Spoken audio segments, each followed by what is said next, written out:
A partir de este momento, usted ha ingresado al Enfoque Bíblico Cristiano. Un programa para analizar la realidad y volver a los valores morales y eternos de la palabra de Dios. Enfoque Bíblico Cristiano es una idea del pastor Carlos Aguilera, quien ya les da una cordial bienvenida en Radio de la Fe, una sintonía del cielo para bendecir tu vida. Hola, buenas tardes, queridos oyentes de la radio. Estamos transmitiendo en este día viernes desde la ciudad de Santiago del Estero, en calle Salta 433 Altos, por FM 105.7 Radio de la Fe, una sintonía del cielo para bendecir tu vida. Y en este día tenemos un programa especial con la visita de uno de los miembros de una ONG llamada Escenarios Saludables. Está Héctor Palacios con nosotros y nos va a estar comentando acerca de la actividad que ellos realizan. Como todos los viernes, el enfoque es el psicológico. También estará con nosotros la licenciada Gretel Reale para hablar de esta problemática que se acrecienta en la sociedad actual, como es el suicidio. Así que no te pierdas la entrevista, que seguramente va a ser de mucha actualidad y de ayuda para toda la audiencia. Quiero compartirte, antes de esta entrevista, una reflexión espiritual. Estoy con la Biblia abierta en uno de los pasajes más impactantes de las Escrituras. La primera carta del apóstol Pedro, capítulo 1, versículo 18, dice: «Fuisteis rescatados de vuestra vana manera de vivir, la cual recibisteis de vuestros padres, no con cosas corruptibles como oro o plata, sino con la sangre preciosa de Cristo, como de un cordero sin mancha y sin contaminación, ya destinado desde antes de la fundación del mundo».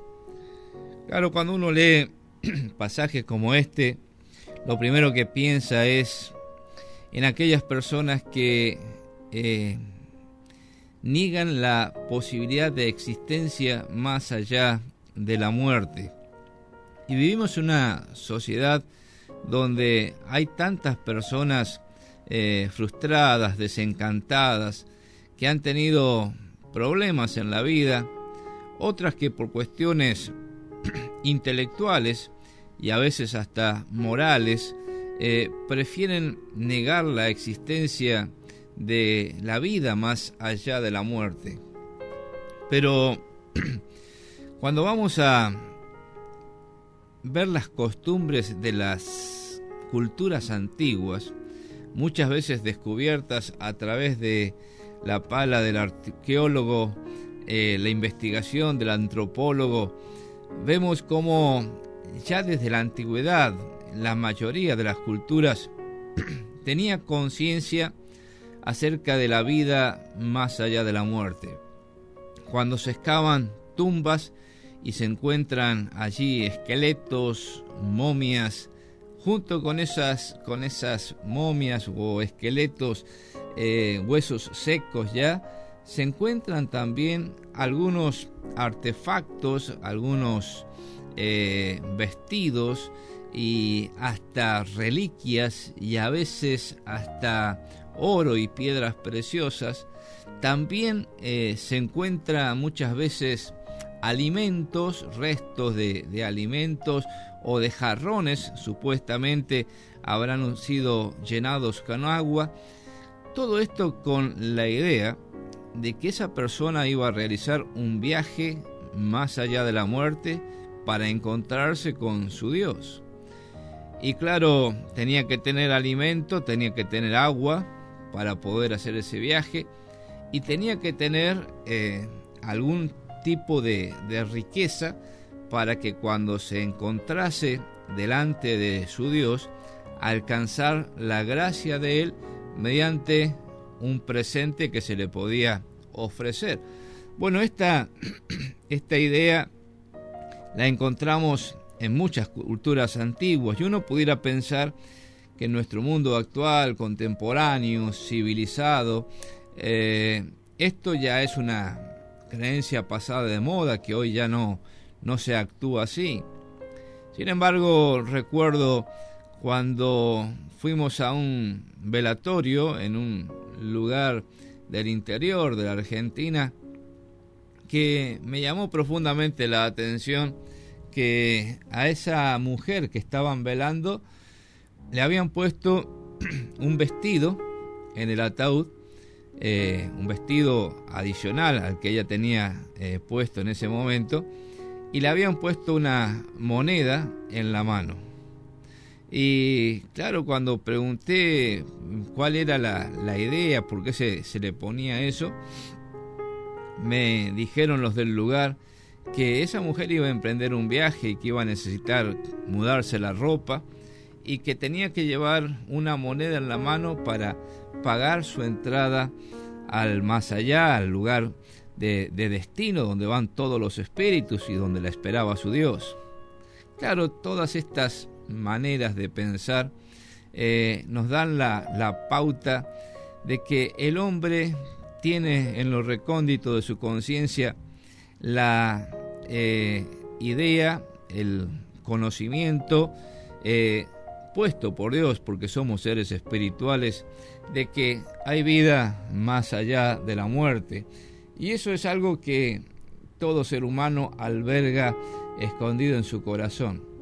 Lamentablemente, el error es en el camino, en el modo, en la forma de entrar y de presentarse delante de Dios. Porque, claro, está la idea escondida en nuestra conciencia de que a Dios hay que satisfacerlo de alguna manera para ganarse la entrada en el cielo, en el más allá. Está ahí en nuestra conciencia la idea de que la vida no se termina con la muerte. Y aquí viene este pasaje que nos habla acerca de quién es el que satisfizo la justicia de Dios.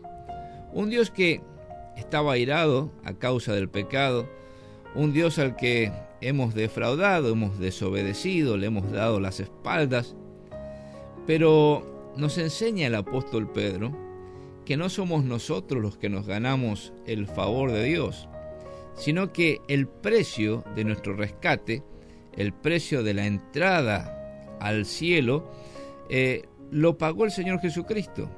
Por eso dice el apóstol Pedro, sabiendo que fuisteis rescatados, no con cosas corruptibles como oro o plata. El dinero, la riqueza, no puede comprar la vida eterna, sino, dice Pedro, con la sangre preciosa de nuestro Señor Jesucristo, la cual como un cordero inocente fue derramada ya desde antes de la fundación del mundo.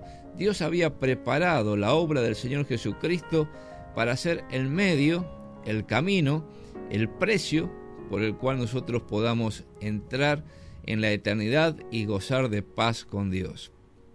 Así que fíjate la diferencia que hay entre el pensamiento cultural a través de los tiempos y lo que es el concepto bíblico de lo que es el camino, el tránsito y la entrada al cielo. No caminamos por nuestros propios medios, no podemos hacerlo. Nosotros no podemos subir al cielo. Por eso Dios descendió del cielo en la persona del Señor Jesucristo. Por eso Cristo murió en la cruz del Calvario. Y por eso Cristo, como un hombre perfecto, ascendió al cielo. Y todos aquellos que ponen su fe, su confianza en la obra de Cristo realizada en la cruz del Calvario, en el Cristo resucitado, que no quedó en la tumba, y en el Cristo que ascendió y se sentó a la diestra de Dios, tenemos asegurado el camino, no por lo que nosotros somos, sino por lo que Él es. Y tenemos asegurada la entrada, no por lo que nosotros hemos hecho, sino por lo que hizo Él. Así que dentro del concepto del cristianismo hay vida más allá de la muerte, y todos nosotros nos vamos a encontrar con Dios. Pero la entrada ya la abrió el Señor Jesucristo a todos aquellos que han creído en Él. Y vos, mi querido oyente, tienes esta experiencia personal de haberte encontrado con Cristo, abrirle el corazón y decirle: Señor, reconozco que soy pecador y ahora quiero pedirte que entres en mi vida, limpies mis pecados y me des la vida eterna. Mirá, la vida eterna es un regalo, no lo podemos comprar, no lo podemos lograr por nuestro esfuerzo. Es un regalo que Cristo ha conseguido en la cruz del Calvario al precio de su propia sangre, y hoy lo ofrece gratuitamente, sin dinero, sin precio, a todos aquellos que creen en Él. Poné tu confianza, tu fe en el Señor Jesucristo como Salvador personal. Te habla el pastor Carlos Aguilera. Te damos la bienvenida a nuestro enfoque bíblico de hoy.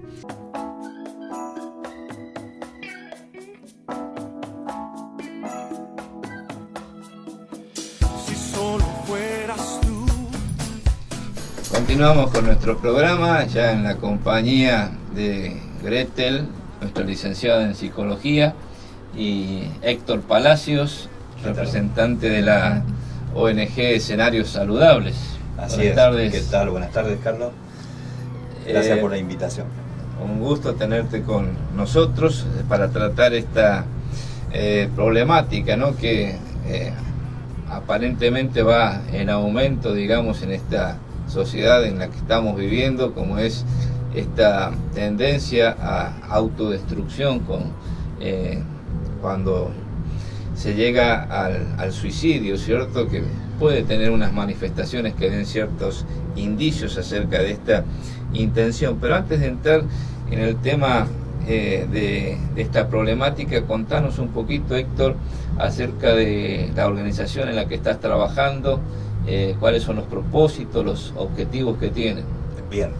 Bueno, nosotros pertenecemos a una asociación civil que nació hace 6 años y medio ya, allá en zona oeste de Buenos Aires, en la zona de Merlo Moreno, y Morón, en donde 2 amigos tomaron la decisión de organizar un proyecto para poder brindarse a los demás. En ese contexto surgió un pedido de otro amigo, entonces a cargo de la diócesis de Añatuya, Monseñor Adolfo Uriona, que por ese vínculo de amistad le comentó a Marcos Banzini, que es el presidente de la fundación, uno de los dos, le comentó que en Monte Quemado estaban sucediendo suicidios como en serie. De manera que se interesaron, tanto Marcos como Marcos es teólogo, y Raúl Morelo es el psiquiatra de la asociación. Son los fundadores. Y se decidieron a llegar a Monte Quemado desde Buenos Aires, 1400 kilómetros de distancia, y tomar contacto con la comunidad para poder comprender la problemática desde el lugar mismo. Es un nacimiento muy, digamos, original, porque no partimos de la teoría para ir a plasmarlo en la realidad de la comunidad, sino todo lo contrario. Se acercaron a la comunidad, los acompañaron otros interesados por hacer también un aporte, y desde ahí comenzó a organizarse en base a las preguntas que surgían con cada una de las familias que habían padecido este flagelo. Cuando uno llega a una comunidad en donde ha acontecido un suicidio, la sensación, el clima con el que uno se encuentra es muy sombrío. Da la pauta de que todo se ha acabado, de que nada tiene sentido y de que nadie puede explicar lo que ha sucedido. Ayudamos a hacer preguntas y al mismo tiempo a preguntarnos nosotros, ¿no? Ese fue el acto fundacional Bien. de esta ONG. Eso hace 6 años que están en Hace Santiago. 6 años. Estamos en Monte Quemado, En Monte Quemado. acompañando con una presencia de un fin de semana al mes, con 3 patas, decimos nosotros, con el psiquiatra que atiende a sus pacientes, el psicólogo o los psicólogos que puedan acercarse para poder ir enhebrando la difícil tarea de la prevención desde la comunidad. Y en tercer lugar, pero algo muy limitado a los recursos con los que se cuenta, una investigación que se viene haciendo más con los fines académicos del profesional que hace asistencia. Bien. Y en todo este trabajo de campo que ustedes están haciendo, ¿cuáles son las causas más comunes que pueden detectar que llevan a estas decisiones? Bueno, esa es la pregunta más común, la pregunta por las causas. Nosotros reconocemos en el suicidio una multicausalidad. Nunca hacemos pie en aquella causa que la comunidad o la familia señala. Nosotros decimos los vecinos, ¿no? Porque en el medio está la búsqueda del culpable. Claro. Y nosotros preferimos instalar que más allá de buscar culpables hay que buscar responsabilidades, porque es ahí donde podemos ir montando alguna estrategia de prevención. El Monte Quemado se dan, por supuesto, como en todos los escenarios, una multiplicidad de causas en donde no es ajeno la situación socioeconómica, donde no es ajeno la experiencia traumática del abuso sexual en la infancia, como no es ajeno las condiciones de pobreza espiritual, no solamente material. Hay una influencia muy extendida en toda esa región norte de Santiago del Estero, una influencia extendida de prácticas de umbandas que rayan con, bueno, el pensamiento mágico, pero también con la magia negra.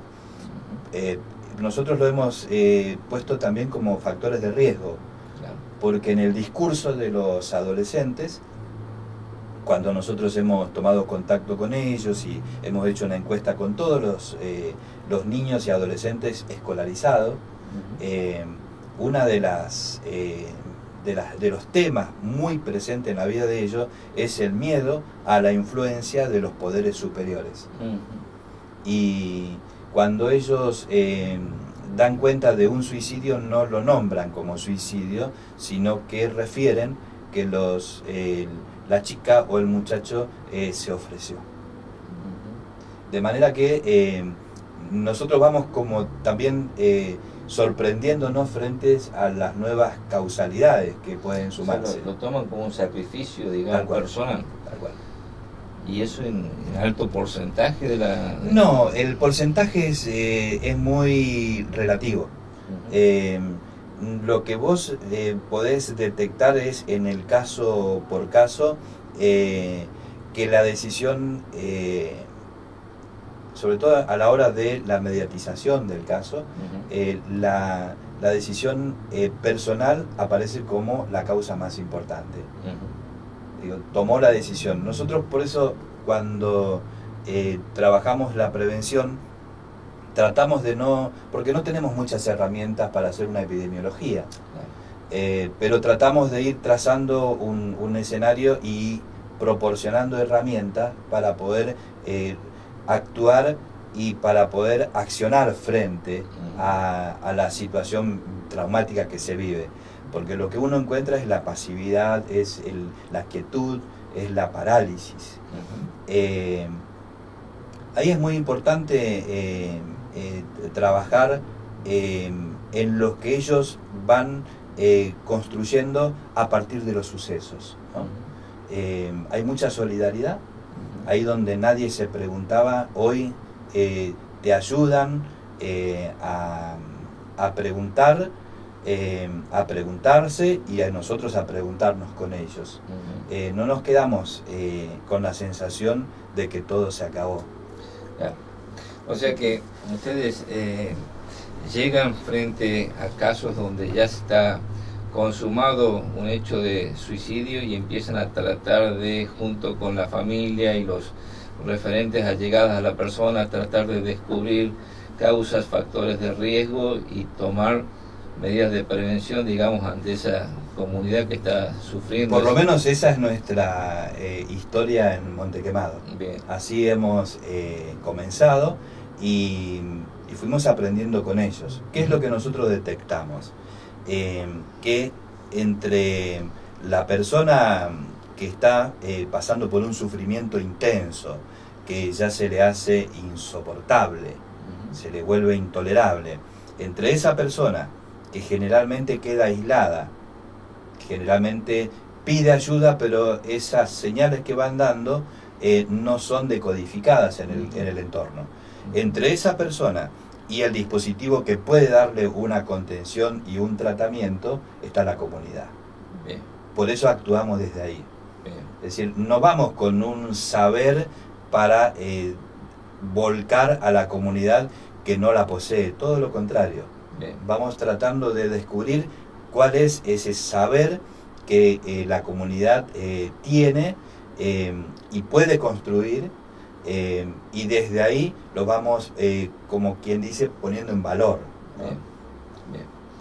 Bien. Y Gretel, contanos un poquito desde el punto de vista de la psicología y de la experiencia en el consultorio, ¿cuáles ves como causas y como factores de riesgo que pueden llevar a una persona a la desesperada decisión de terminar con su vida?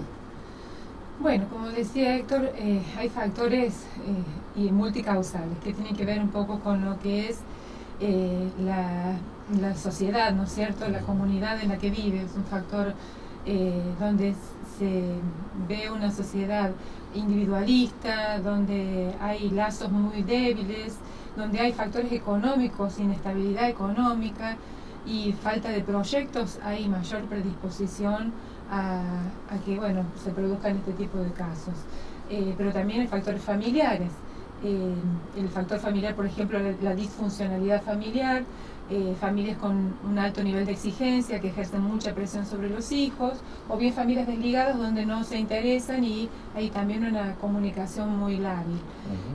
Y también hay factores que tienen que ver con lo particular, o sea, personas que ya están padeciendo una depresión o una esquizofrenia, o como decía Héctor, estos por ahí acuerdos que tienen que ver con algunas prácticas determinadas y que no es que haya una patología, pero como digamos la mayor predisposición a este tipo de situaciones se da en una gama de edades determinada que va a apuntar a la adolescencia. Son, digamos, una población vulnerable en la que este tipo de prácticas tienden a ser un poco más de peso, ¿no es cierto? Y ¿qué otro factor? Es el consumo de drogas, el consumo de alcohol, el haber sufrido abusos, la persona que vivió un trauma determinado. Entonces es como que empieza a replantearse el sentido de su vida y demás. O sea, no es que todas las personas, pero cuando hay situaciones de vulnerabilidad emocional es como que hay una mayor predisposición. Y especialmente si nosotros pensamos en factores de riesgo, principalmente es el estar aislados, ¿no es cierto?, el sentimiento de soledad, el sentimiento de que no hay un amparo ni a nivel familiar ni a nivel social. Y entonces es importante que podamos acompañar e identificar, aprender a identificar cuando una persona está atravesando una situación de estrés, de tensión, de alguna situación traumática, y hay señales que nos van a ir indicando eso, que después las vamos a ir conversando. Sí, justamente me gustaría que los dos me vayan ampliando sobre el tema de los síntomas que puede uno detectar que una persona está en ese proceso, ¿no?, que tiene ciertas prácticas que son autodestructivas y que pueden llegar a desencadenar en un suicidio, porque en definitiva lo que tratamos de hacer es justamente salvar la vida de personas que pueden estar en riesgo, ¿no?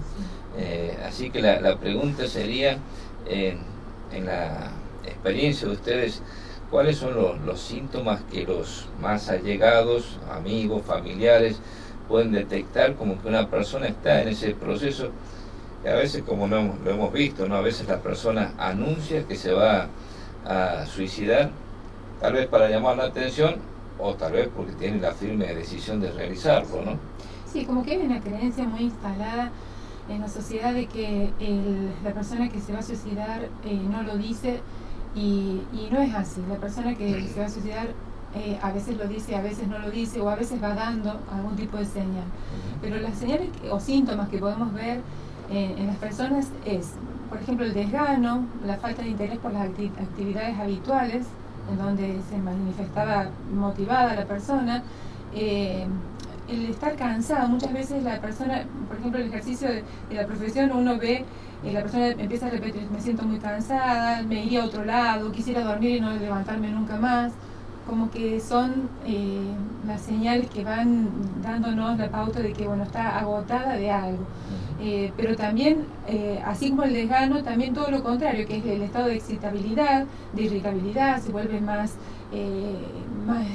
enojones, ¿no es cierto?, se pelean más con la gente, y por ahí también hasta una tranquilidad inesperada, que uno dice: ¿qué pasa que estaba tan nervioso, tan afligida por determinada cosa? Y ahora es como que hay una tranquilidad. Entonces ahí ya podemos estar pensando que hay una ideación suicida, en donde tenemos que prestar atención. Pero siempre considerando otro aspecto más, es el tema de las despedidas. O sea, hay señales que la persona va diciendo, bueno, va cerrando situaciones, o situaciones económicas, o despedidas con la gente, no necesariamente con cartas, pero hay que por ahí saber escuchar, saber ver qué es lo que está diciendo la persona, y leer entre líneas esas señales que va dando, porque esas señales son pedidos de ayuda. La persona no es que se quiera morir, la persona no quiere vivir más de la manera en que vive, ese es el problema. Claro. Entonces no está soportando el sufrimiento que está llevando dentro y no encuentra los recursos. Sumado que no siempre van a pedir ayuda, digamos, esperan que pase un proceso muy largo, hay veces que no se identifica que hay una depresión, que hay, y que también no se conoce de que hay recursos farmacológicos para poder salir de una depresión que lo está llevando a tener pensamientos negativos y pensamientos suicidas. Entonces, así como para todo tipo de psicopatología, pero hay veces que el sentimiento es simplemente de soledad, y hay una baja contención familiar. Entonces se puede trabajar con la familia, con el fortalecimiento de los vínculos afectivos dentro de la familia, con una red de apoyo de pares.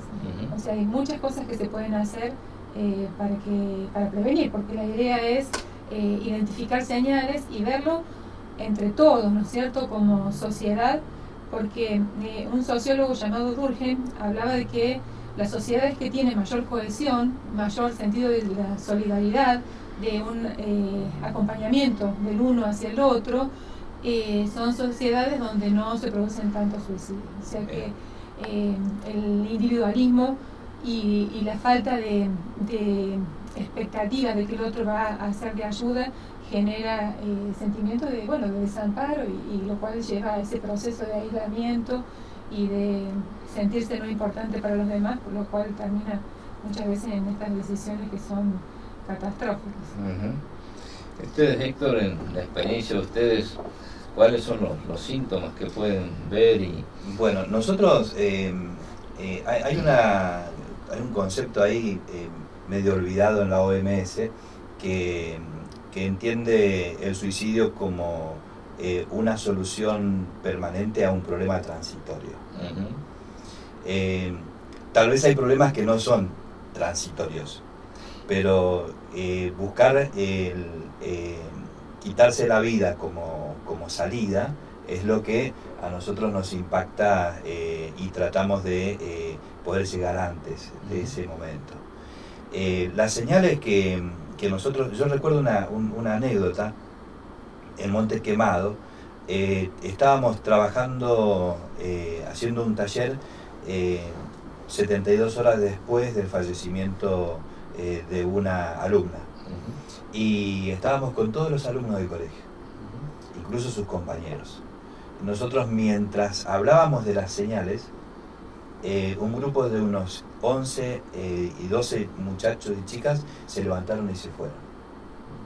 Entonces un compañero mío salió a contenerlos, y no es que ellos se estaban escapando, digamos, del taller, sino que no podían frente a lo que estaban escuchando, porque les caía la ficha de que cada una de esas señales a algunos de ellos lo habían registrado, pero no habían identificado que cuando un joven dice para mí ya nada tiene sentido, lo está diciendo en serio.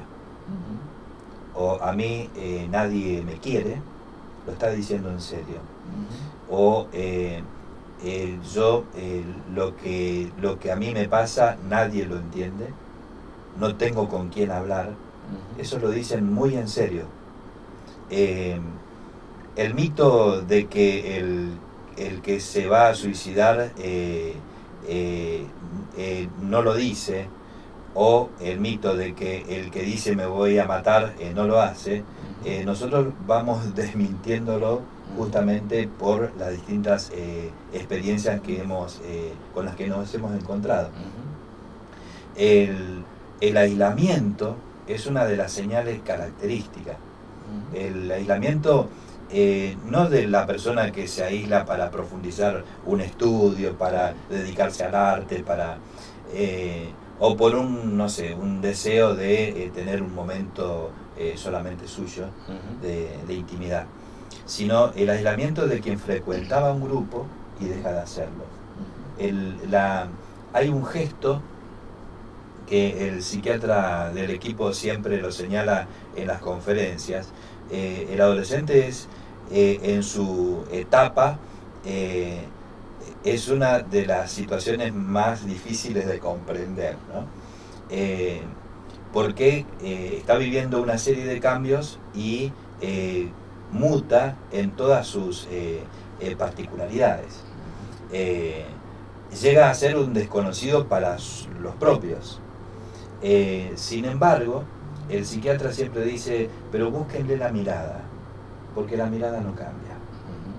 Y cuando hay en ese cruce de miradas una tristeza que uno sensiblemente puede identificar, es motivo suficiente para acercarse y preguntarle qué le pasa. ¿No? Que nosotros nunca, cuando tenemos, hay señales que son muy literales, ¿no? Claro. Mensajes en Facebook, por ejemplo, claro, en donde se despiden y toman la determinación, pero lo anuncian. Hay un aviso, porque como decía Gretel recién, el suicida no quiere matarse, quiere dejar de sufrir, quiere dejar de estar en esa situación a la cual no le ve una salida. La tristeza, que es producto de una pérdida, todos lo hemos transitado, pero cuando la tristeza no tiene fundamento aparente, por lo menos para el observador, cuando ese abandonar lo cotidiano, el desinterés por el estudio, el desinterés por una actividad deportiva, o la frustración. Hay una lectura que nosotros hemos hecho en un momento, El Monte Quemado, donde los horizontes de vida no son tan amplios, y la frustración que tiene el alumno de un colegio que se ha preparado para poder progresar, para poder trascender, pero se encuentra con la imposibilidad de los medios. Entonces esa frustración también hay que poder acompañar, porque esa frustración no la traducen en palabras, la traducen en actos. Y nosotros ahí tenemos dos cuestiones. Una de las más frecuentes, de las señales más frecuentes, no solamente con la temática del suicidio, tal vez con otras patologías también, es cuando la persona no puede expresar lo que siente, no lo puede poner en palabras. Y vos lo notás, ¿no? Lo ves que está cerrado, que a ver en qué está pensando, ¿no? La ideación suicida, ¿no? Que se va conformando. Eso por un lado. Y por otro lado, el que siente como de antemano de que no va a poder lograr determinadas metas.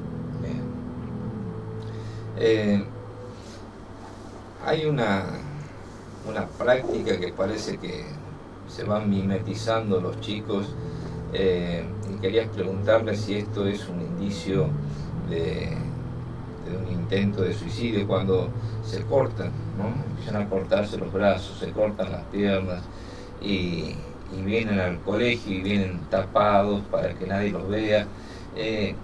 Esa práctica que parece que cada vez se va extendiendo más entre los adolescentes, ¿eso es un indicio de una actitud autodestructiva?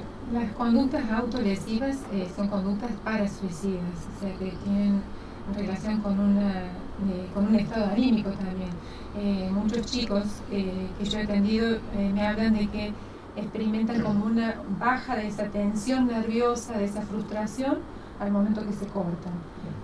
Pero nosotros tenemos que hacer una mirada global de la situación, o sea, está buscando quitarle la tensión, el malestar a través de un daño que se está autoinfligiendo. Entonces, sí es bueno tratar de decodificar esto que decía Héctor, ayudarle a poner en palabras qué es lo que le está pasando y pedir ayuda de una manera concreta y directa, pero para ello necesita un acompañamiento, porque los adolescentes tienden a decir nada, cuando le preguntamos qué te pasa, es nada. Entonces, muchas veces es el estar, el acompañar, el participar de algunas cosas que les interesan a ellos, para encontrar un modo de vincularse más profundamente y que los chicos empiecen a revelar qué es lo que les está pasando. Pero habitualmente es una forma de descargar frustraciones y tensiones que no saben cómo canalizarlas y muchas veces no tienen una contención, un apoyo de su entorno que sea, digamos, confiable para ellos. Lo que uno nota muchas veces que uno detecta estas actitudes que han estado describiendo ustedes, pero el adolescente, el joven muchas veces tiene un bloqueo emocional y no lo puede expresar, ¿no? Esto del mutismo, ¿no? Y de no hablar y, bueno, empezar a en su mente elucubrar cómo salir solo del problema, ¿no? Cuando uno detecta esto, o sobre todo cuando ha habido ya un intento anterior de suicidio y uno ve que ya esta persona va encontrando a través de esa manera un escape a su situación, ¿cómo lo podemos abordar? ¿Cómo lo podemos acompañar? ¿Cómo podemos sacarlo de su mutismo? Hace un tiempo atrás había un padre que me decía, la hija había venido llorando y dice, papá, quiero algo pero no sé qué es, ¿no? Y forma parte de esa búsqueda de identidad del adolescente que a veces no le encuentra sentido, no le encuentra salida a su sentimiento, que no lo puede expresar en palabras, ¿no? Primero que nada es mostrar un interés genuino en que queremos ayudarle, en que queremos estar en ese proceso, en esa angustia o en ese no sé, momento difícil que está atravesando, o en esa situación que tal vez le cuesta revelar. Pero el que sientan que están acompañados, que sientan que uno tiene un interés y que está dispuesto a dar del tiempo personal para poder entenderlos, eso es de gran ayuda. Y la pregunta siempre, o sea, preguntar qué te está pasando, por ahí tenemos como un tabú con esto de que mejor no lo molesto, o está encerrado, dejémoslo que él haga su proceso, que ella haga su proceso. Y los padres nos tenemos que convertir un poco en seres molestos, porque a los chicos les cuesta pedir ayuda en esa etapa y nosotros identificamos señales que nos parecen de alarma, nos toca a nosotros acercarnos y la pregunta ayuda a que el corazón de los chicos o de las personas que estén pasando por una situación difícil se abra y pueda expresar sus emociones y también ayudarle a que saque de este silencio esa situación, o sea, eso que le está pasando. Pero la pregunta es una muestra de interés, ¿cierto? Y si la persona revela que, bueno, ha estado pensando estas cosas, de querer quitarse la vida y demás, también la pregunta, ¿no es cierto? ¿Qué te lleva a pensar de esta manera?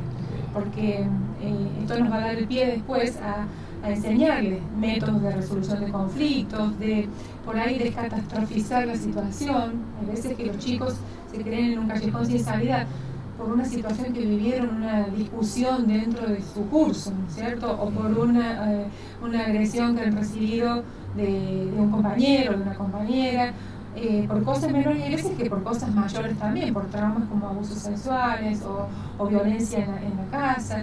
Pero animarnos a enfrentar la situación sin miedo, porque si nosotros también tenemos miedo es como que se crea una brecha mucho más grande en la comunicación. Y es un combo peligroso, digamos, sí, tóxico, ¿no? Sí. Nosotros en Monte Quemado, digamos, en respuesta a esta pregunta, hemos hecho varias veces talleres de escucha activa. Porque, a ver, Gretel es psicóloga, tiene herramientas, ¿no?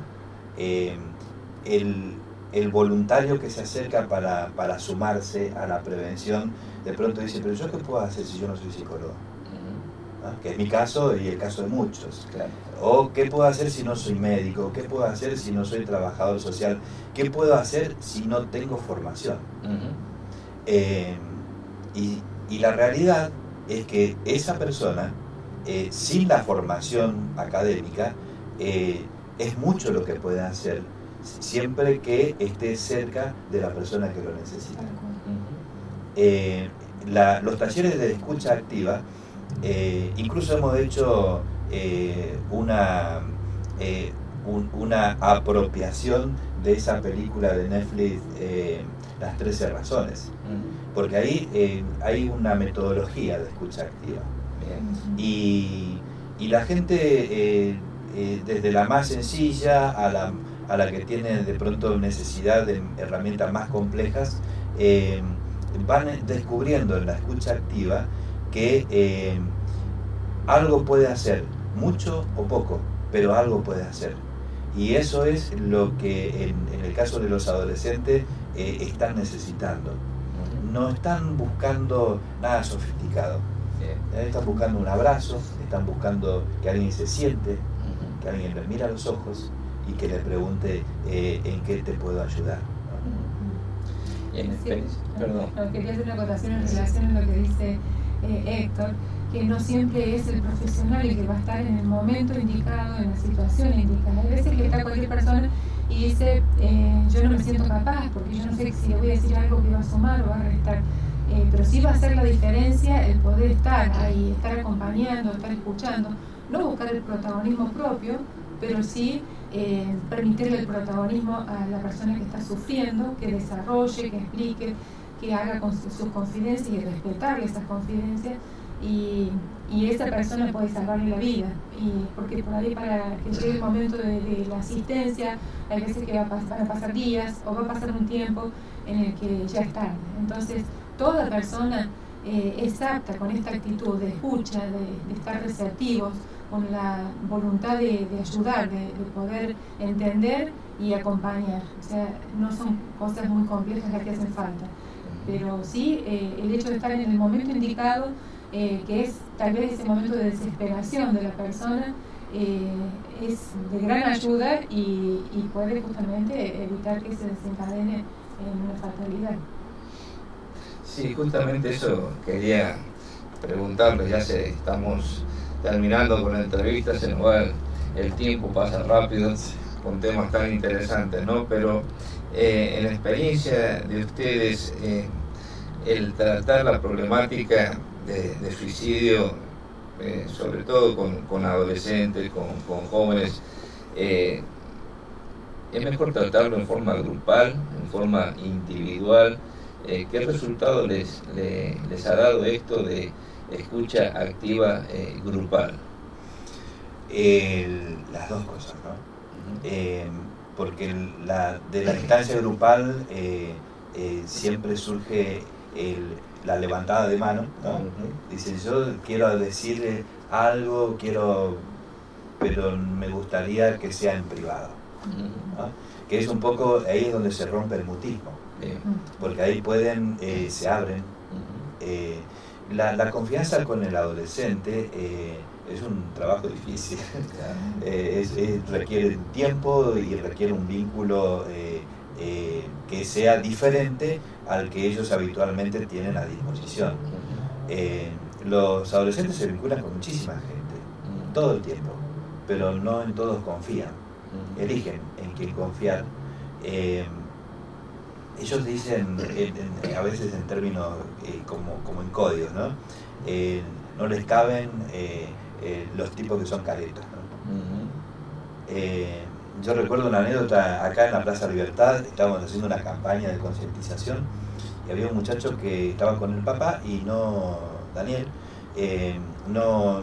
no quería ni siquiera acercarse, y después hicieron una pregunta, entonces yo me acerqué a ellos y él termina diciéndome, yo tengo 16 intentos de suicidio y recién ahora empiezo a tener un poco de paz, porque cambié de profesional, se atendía con un psiquiatra, pasó a atenderse con otro que, según él, esta vez le acertó en la medicación. Y tal vez no se daba cuenta, Daniel, que estaba hablando de él, ¿no? En realidad, la asertividad, junto con otras habilidades psicosociales, es un camino de recuperación y es un camino de empezar a fortalecer sus propios recursos, ¿no? Cuando nosotros tenemos la posibilidad de hablar frente a un grupo grande, es como se dice metafóricamente, ¿no? Se apunta al nido, digamos. Pero también llega un momento en donde la persona que necesita hacer una consulta personal tiene que tener ese espacio, porque ahí es donde realmente se puede llevar algo que uno le pudo ofrecer o que él vino a buscar. No todos buscan lo mismo, porque no todos necesitamos lo mismo, que ese es el gran desafío. Por eso nosotros decimos, no tenemos recetas, no vamos con un enlatado. En Monte Quemado, que es como nuestra primera experiencia fuerte, después, bueno, se replicó en zona oeste de Buenos Aires, hemos llegado a dar un curso de capacitación en la universidad. Acá en Santiago estamos haciendo también nuestro aporte, así, de a poquito, ¿no? Como granitos de arena, pero la constante es, a la hora de escuchar, y nos pasa a nosotros como equipo, y tenemos que estar siempre alerta, poder escuchar el dolor del otro. Y en ese dolor, una constante que es la necesidad de elaborar los propios duelos, ¿no? Hay muchas personas, nosotros en Monte Quemado, porque es una comunidad mucho más chica, y hay lazos comunitarios, el duelo por la pérdida de los amigos, de los hermanos, de los primos, no se había elaborado. Claro. Y eso tal vez habría la posibilidad a los suicidios en serie, ¿no? El efecto contagio. ¿Por qué? Y al no elaborar, uno repite, ¿no? Muchas gracias, Héctor. Carlos, por favor. Por acompañarnos hoy. Mientras conversábamos, estaba recordando una anécdota. Bueno, yo hace 15, 16 años que dejé la docencia por cumplir otra función en el colegio, pero hace un año atrás una docente me cuenta que había estado en la peluquería y al lado de ella estaba una chica de mediana edad. Comienzan a conversar, charlar de peluquería, y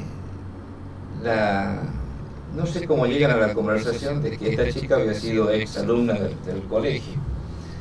Y le pregunta el profesor, ¿sigue trabajando en el colegio? Sí, sigue ahí. Entonces le dice, ¿no sabes que hace 20 años el profesor me salvó la vida? No, yo no sabía nada, me lo contó ella el año pasado.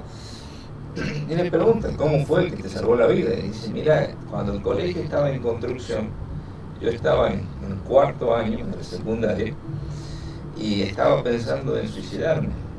Estaba por subir la escalera y tirarme del 3er piso. Y el profesor me vio llorando y se acercó y me abrazó. No lo voy a hacer ahora porque lo van a denunciar por acoso, ¿no? Pero en aquella época no era como ahora. Y dice, me dijo, vos sabes que Dios te ama. Y dice, esa frase me cambió la vida. Dice, claro, no terminó ahí la conversación porque, claro, yo recordaba, fulana de tal, vos sabes que Dios te ama. No, nunca me lo han dicho. Bueno, le digo, esto no es que te lo estoy diciendo, esto te lo demostró Dios en la cruz del Calvario. Nunca Jesús le dijo a alguien te amo. Uno puede leer los 4 evangelios, no va a encontrar que Jesús haya expresado verbalmente te amo, pero lo demostró dando su vida por cada uno de nosotros. Y el factor espiritual, que es a veces olvidado en toda esta temática, es muy importante, porque una persona que no le encuentra sentido a la vida, que no le encuentra propósito, que no le encuentra salida a sus problemas, que se siente inútil, o que nadie la valora, o que nadie la escucha, cuando llega a confrontarse con la realidad del amor de Dios, un Dios que no es un Dios de la historia, que no es un Cristo muerto, sino un Cristo que está vivo, que puede escuchar, con el cual a través de la oración podemos hablar y en el cual podemos expresar todos nuestros sentimientos, porque a veces no se los podemos decir a un amigo, no se los podemos decir a un familiar, no nos atrevemos a decirlo a nuestros padres. Bueno, en esa intimidad y en esa no encontrar salida, a veces sentirnos presos de nuestro estado y no encontrar salida, poder expresarlo en esta convicción de que Cristo está ahí, está cercano, no es un Dios lejano, está cerca, te escucha, te comprende y te ofrece una vida abundante y eterna, no por lo que vos hayas hecho. Puede ser un desastre tu vida, puedes haber hecho sentirte culpable de muchas cosas, pero justamente el entender que a pesar de lo que somos, Cristo murió por nosotros y lo hizo con el sentido de darnos una vida nueva, eso le cambia totalmente la existencia a una persona, le cambia totalmente la manera de pensar. Y muchas veces al conversar con los jóvenes decimos lo que dice el apóstol Pablo en 2 Corintios 5:17, de modo que si alguno está en Cristo, nueva criatura es, las cosas viejas pasaron y aquí todas son hechas nuevas.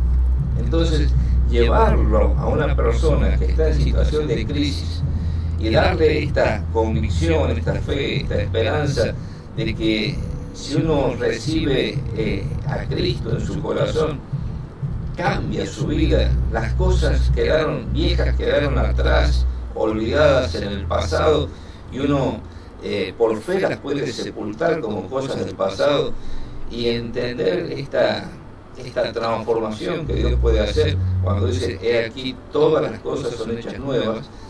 Bueno, llegar a una persona en crisis con este mensaje del Evangelio, que es un mensaje de vida, de esperanza, puede transformar totalmente el destino y el futuro de una persona. Así que a toda nuestra audiencia, muchas veces no sabemos quién nos está escuchando, no sabemos qué es lo que te está pasando, pero te animamos a encontrarte con Cristo ahí en la intimidad de tu persona, de tu espacio personal, y poder recibirlo en tu corazón como Salvador personal, y buscar una comunidad de fe que te pueda contener, que te pueda ayudar, que te pueda sostener, que te pueda escuchar, ¿no? Y que puedas tener gente como esta ONG que se llama Escenario Saludable, ¿no? Buscar un escenario para tu vida que no esté viciado, sino que sea saludable